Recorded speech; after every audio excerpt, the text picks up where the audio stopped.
తెచ్చిండ్రు.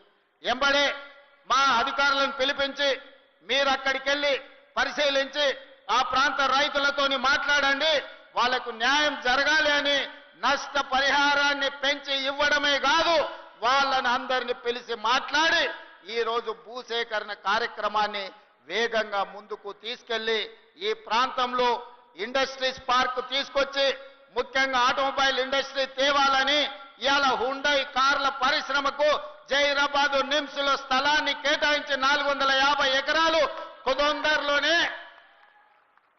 Hyundai కార్ల ఉత్పత్తి సంస్థ ఇక్కడ వాళ్ళ కార్యక్రమాలను ప్రారంభించబోతుందని తెలియజేయడానికి నేను సంతోషపడుతున్నా.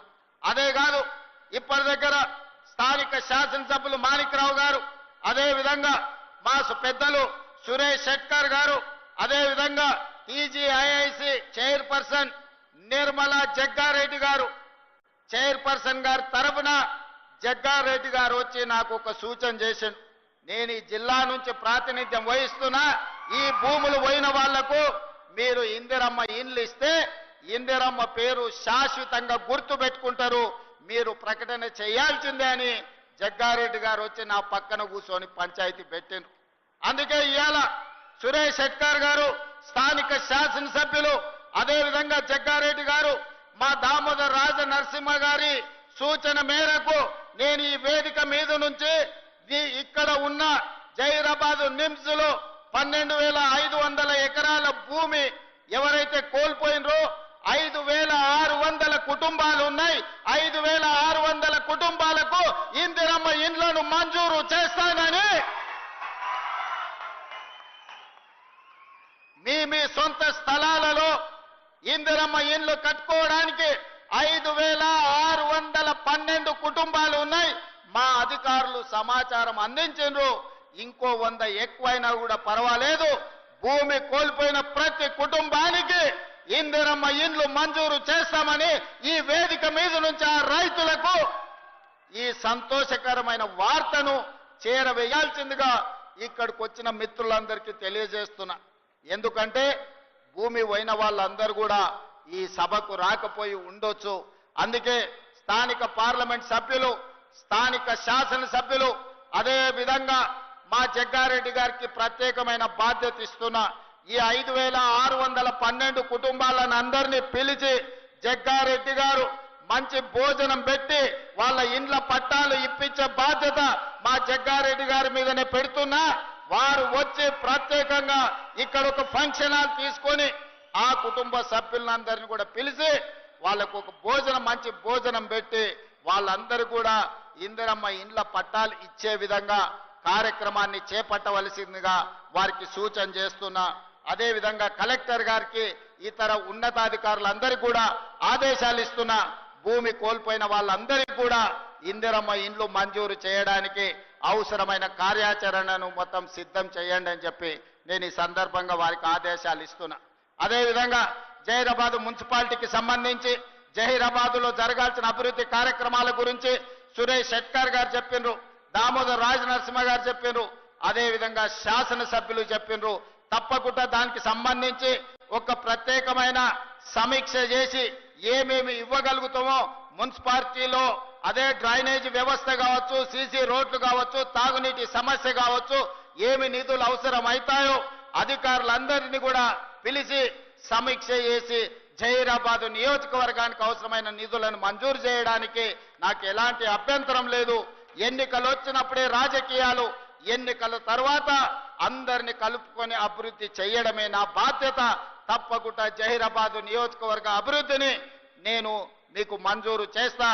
మాజీ మంత్రివర్యులు చంద్రశేఖర్ గారు కూడా 4-5 సార్లు నా దగ్గరికి వచ్చి అడిగిండు, అన్నా గెలిచినా ఓడినా నాకు బాధ లేదు, ఓడిన బాధ ఉన్నా ఓట్లేసిన ప్రజలకు నేను అభివృద్ధి చేయాల్సిన అవసరం ఉంది, జహీరాబాద్కు మీరు నిధులు ఇవ్వండి అని వారు చాలా సార్లు నాకు విజ్ఞప్తి చేసిండ్రు. తప్పకుండా నిధులు మంజూరు చేస్తానని చెప్పి ఈ వేదిక మీద నుంచి వారికి నేను విజ్ఞప్తి చేస్తున్నా. అదే విధంగా నారాయణ ఖేడ్కు సంబంధించి మిత్రుడు డాక్టర్ సంజీవరెడ్డి గారు పెద్ద చిట్టే తీసుకొచ్చిండు. వాస్తవంగా వారు మాట్లాడాల్సిన అవసరం ఉండే ఈ వేదిక మీద, కానీ నాకు రేపు ప్రధానమంత్రి గారితో నీతి ఆయోగ్ సమావేశం ఉన్నది.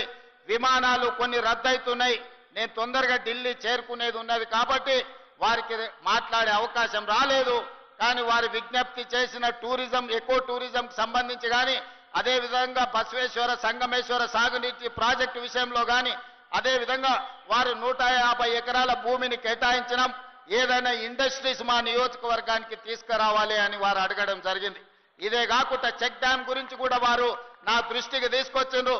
తప్పకుండా నారాయణగేట్ శాసనసభ నియోజకవర్గానికి ఒక పక్కన సురేష్ శెట్కర్ గారు, ఇంకొక పక్కన డాక్టర్ సంజీవరెడ్డి గారు 2 కళ్ళలాకు అభివృద్ధిని చెయ్యాలనుకుంటున్నారు. వాళ్ళిద్దరూ నాకు అత్యంత ఆప్తులు. తప్పకుండా నారాయణగేట్ అభివృద్ధి కోసం ప్రత్యేకంగా ఒక సమీక్ష తీసుకొని సంజీవరెడ్డి గారు నాకు దృష్టికి తీసుకొచ్చిన నిధులను మంజూరు చేయడానికి, అనుమతులు ఇవ్వడానికి కూడా సంపూర్ణంగా ప్రయత్నం చేస్తా అని చెప్పి నేను వారికి విజ్ఞప్తి చేస్తున్నా. అదేవిధంగా దామోదర్ రాజ నరసింహ గారు నా దృష్టికి తెచ్చిన 2 నేషనల్ హైవేలని, అండర్ పాస్ల గురించి 2 నేషనల్ హైవేల మీద యాక్సిడెంట్ అవ్వడం, లేకపోతే ప్రజలు చచ్చిపోవడం కూడా వారు ఇప్పుడు దృష్టికి తీసుకొచ్చారు. తప్పకుండా ఈ నేషనల్ హైవేస్ లో ఉండే అండర్ పాస్ల విషయంలో కేంద్ర ప్రభుత్వంతో మాట్లాడి నిధులు తీసుకొచ్చి తప్పకుండా ఈ ప్రాంత అభివృద్ధి కోసం నా వంతు సహకారాన్ని మీకు అందిస్తానని చెప్పి నేను విజ్ఞప్తి చేస్తున్నా. అదేవిధంగా లక్ష్మీకాంతరావు గారి వేదిక మీద ఉన్నారు, మదన్ మోహన్ రావు గారు ఉన్నారు, అంజిరెడ్డి గారు కూడా కొన్ని విషయాలను నాకు రిప్రజెంట్ చేసిన ఎమ్మెల్సీ గారు, వారు నూతనంగా ఎన్నికైనరు. వారికి కూడా ప్రజలకు చెయ్యాలన్న తాపత్రయం, చాలా సంవత్సరాలు వారు ప్రజా జీవితంలో ఉన్నారు. వారికి ఇప్పుడు శాసన మండలి సభ్యుడిగా అవకాశం వచ్చింది. తన వంతు అభివృద్ధి కార్యక్రమాలలో భాగస్వామి కావాలి అని వారు విజ్ఞప్తులు ఇచ్చిండ్రు. తప్పకుండా వాటిని కూడా పరిశీలించి అవసరమైన నిధులను మంజూరు చేయడానికి నేను ప్రయత్నం చేస్తాను. అదేవిధంగా ఈ మెదక్ జిల్లాలో ఈరోజు పటాన్చెరు పారిశ్రామిక ప్రాంతం ఒక మినీ ఇండియా లాంటిది. ఆ మినీ ఇండియాను ఆనాడు ఇందిరమ్మ మంజూరు చేయబట్టి దేశం నలుమూలలో ఉన్న కార్మికులు ఎవరైనా ఏ ప్రాంతం వారైనా కడుపు చేత పట్టుకొని పటాన్చెరు ప్రాంతంలో వస్తే బ్రతకడానికి అవకాశాన్ని కల్పించి మీరు ఆదరించిండ్రు. ఒక మినీ ఇండియాకు ఈ మెదక్ ప్రాంతమే ప్రాతినిధ్యం వహిస్తుందన్న సంగతి ఈ సందర్భంగా మనం గుర్తు చేసుకోవాలి. ఈ రోజు ఈ మెదక్ జిల్లాలో బిహెచ్ఎల్ కావచ్చు, బీడీఎల్ కావచ్చు, ఇక్రిసాట్ కావచ్చు, ఈనాడు మనం అభివృద్ధి చేసుకుంటున్న నిమ్స్ కావచ్చు, ఇవన్నీ కూడా కాంగ్రెస్ పార్టీ అధికారంలో ఉన్నప్పుడు, ఇందిరమ్మ ప్రధానమంత్రిగా ఉన్నప్పుడు జరిగిన అభివృద్ధి కార్యక్రమాలే. భవిష్యత్తులో కూడా ఈ అభివృద్ధి కార్యక్రమాలను ముందుకు తీసుకెళ్లే బాధ్యత మా ప్రభుత్వం తీసుకుంటుంది. ఈ మెదక్ జిల్లా ప్రాంతంలో అవసరమైన సాగునీరు గాని, తాగునీరు గాని, పరిశ్రమల యొక్క అభివృద్ధి గాని, పారిశ్రామిక వాడల కోసం కేటాయించే నిధులు గాని తప్పకుండా మేము మంజూరు చేస్తాం. అదేవిధంగా వెనకాల నుంచి జగ్గన్న చిట్టి అందిస్తూనే ఉన్నాడు. దామన్న చెప్పిండు, జగ్గన్న చిట్టిస్తూనే ఉన్నాడు. సింగూరు ఒక మంచి పర్యాటక ప్రాంతం. సింగూరు నుంచి మంజిరా జలాలు ఈ రోజు నగరానికి దాహార్తిని తీరుస్తున్నాయి.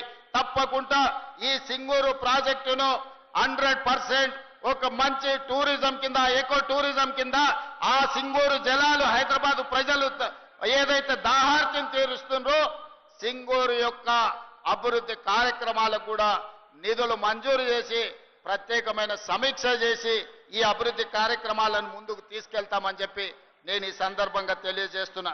మిత్రులారా, ఈ రోజు ఎన్నికలు ముగిసినాయి. ఇక మనం అభివృద్ధి కార్యక్రమాలు చేసుకోవాల్సిన అవసరం ఉన్నది. మీ అందరి సహకారం ఉండాలి, మీ ఆశీర్వాదం ఉండాలి.